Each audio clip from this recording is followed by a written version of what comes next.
If you have ever felt a wave of panic walking into a loud, busy airport, you are not alone. Trying to figure out where to go is stressful enough, but doing it while speaking a new language can feel overwhelming. We are going to make that feeling disappear.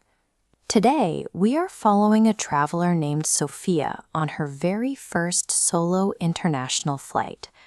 By walking through her journey step by step, you will see exactly how to navigate any airport in the world. This animated diagram shows the very first step of your journey, check-in. This is where you confirm your place on the flight and drop off your bags. Most airlines allow two types of bags. First is carry-on baggage, which is a small bag that must fit in the overhead bin inside the plane. Second is checked baggage, which is your larger suitcase. The airline takes this at the check-in desk and stores it underneath the plane. Once your bags are dropped, the airline agent gives you a boarding pass. As the highlighted boxes here show, this is the essential document that lets you onto the plane. It contains your name, your specific flight number, and your gate. Without it, you cannot board. When you view the airport as a predictable, step-by-step checklist, rather than a giant vocabulary test, the entire experience becomes much less stressful. You take it one desk, one door, and one conversation at a time. Let's listen to Sofia at the check-in desk. She approaches the airline staff, hands over her passport, and is asked to place her large suitcase on the scale. Every airline has a strict weight limit, usually around 23 kilograms. The agent tells Sofia her bag is 22.4 kilograms, just under the limit.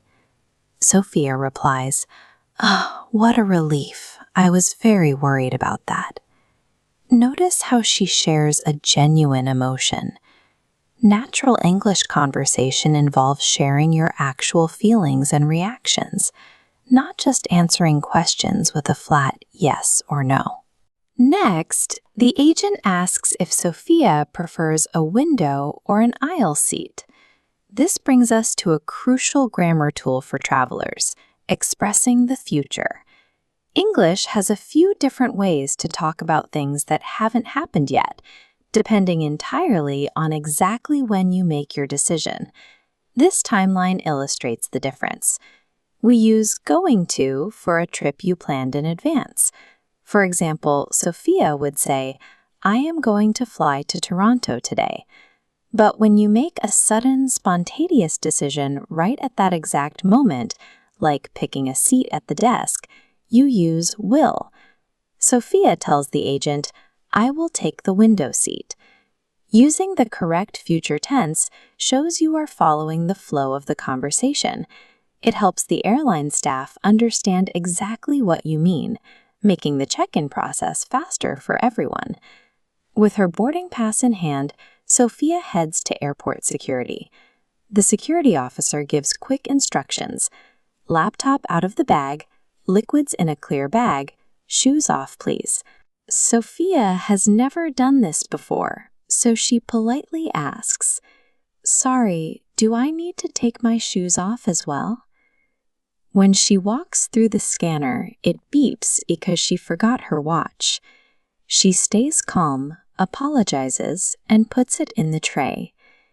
By asking a simple question when confused and staying calm when making a mistake, Sofia keeps the line moving smoothly.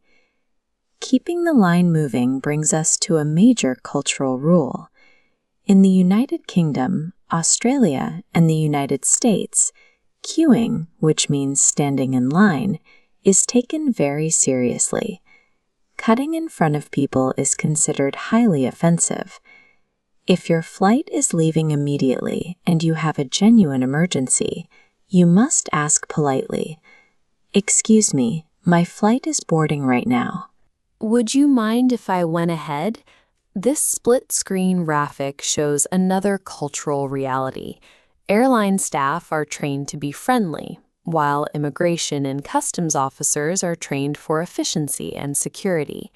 When an officer asks you the purpose of your visit, keep your answers short, factual, and free of jokes. A simple, "I am here for tourism," is the perfect response. Mastering these unspoken rules, polite clarification at the security scanner, and strict formal answers at the immigration desk gets you through the checkpoints much faster than having perfect grammar ever will. Sofia has passed security and enters the departures area, which is specifically for passengers leaving on a flight. She looks for her gate, which is the specific door where she will board the plane. When Sofia finds gate C14, an announcement says her flight is delayed by 90 minutes. She walks up to the desk, but she doesn't just ask why the plane is late. She asks a highly practical question: will I miss my connecting flight? The agent checks her flight details and assures her she will have enough time. The agent also notes that if she does miss her connection, the airline will rebook her on the next flight at no extra charge. That phrase is your ultimate safety net. It means you will not pay a single penalty penny to fix a problem the airline caused. The agent says, "The flight is departing at 1:15 p.m.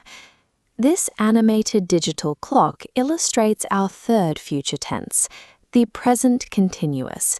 We use this structure specifically for events locked onto a fixed timetable, like an airline schedule or a train departure. Flight delays happen every day. They are normal operational hurdles. Using precise, proactive questions helps you get clear answers from the airline staff so you can plan your next move. Now it's your turn. Knowing the words is one thing, but training your mouth to say them is another. I am going to say a phrase, and I want you to read it out loud during the pause. Let's practice. I would like to check in for my flight, please. Is my bag within the weight limit? Great. Now let's try finding your way and getting comfortable. Excuse me, where is gate C14 located? Could I have a window seat, please?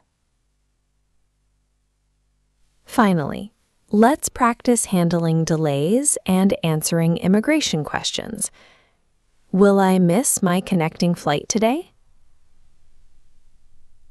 And finally, I am here for tourism. Excellent job. Physically speaking these phrases out loud builds the vocal muscle memory you need.